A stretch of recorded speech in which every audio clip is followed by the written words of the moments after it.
मेरी नाक के अंदर दबा कर रखे थे। वे चूहे शायद मेरी नाक से बाहर निकल आए।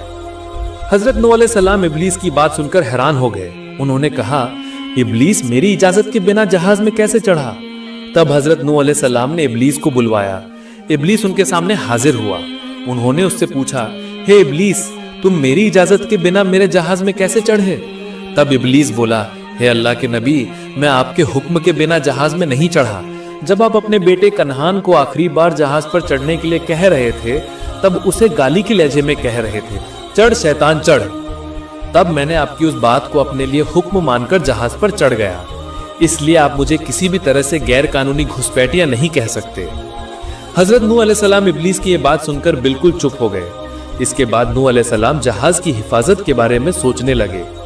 फिर वो शेर के पास गए और उसके शरीर पर हाथ फेरा और उसी के साथ उसके शरीर से बिल्ली पैदा हो गई। इसके बाद उन्होंने बिल्ली को हुक्म दिया, हे बिल्ली, चूहों को मेरे पास पकड़ कर लाओ।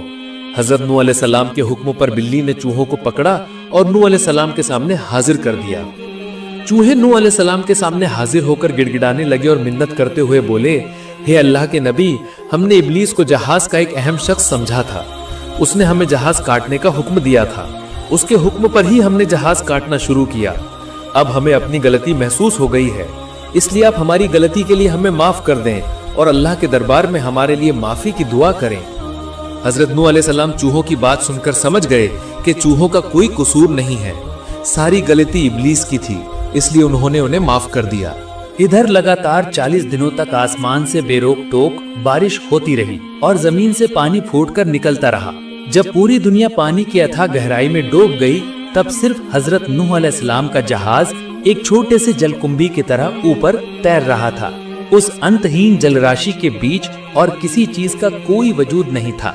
हजरत नूह अलैहिस्सलाम का जहाज लगातार 6 महीने 8 दिन तक पानी पर तैरता रहा।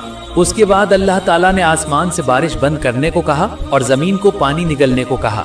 तब धीरे धीरे पानी कम होना शुरू हुआ और हवा की रफ्तार थम गई। इस वक्त हजरत नूह अलैहिस्सलाम का जहाज जूदी पर्वत पर आकर रुक गया। धीरे धीरे अन्य पहाड़ों की चोटियां दिखाई देने लगी। हजरत नूह अलैहिस्सलाम का जहाज पर्वत पर इस तरह से अटक गया कि सभी जानवरों का उतरना चढ़ना आसान हो जाए।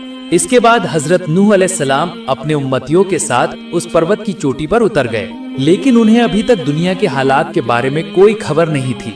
इसलिए हजरत नूह अलैहिस्सलाम ने दुनिया की स्थिति जानने के लिए कबूतर को भेजा। नूह अलैहिस्सलाम का हुक्म पाकर कबूतर जमीन पर उतरा और उसने देखा कि जमीन से पानी सूख चुका है। इसके बाद उसने अल्लाह के नबी के पास जाकर कहा, हे अल्लाह के नबी, दुनिया की जमीन से पानी सूख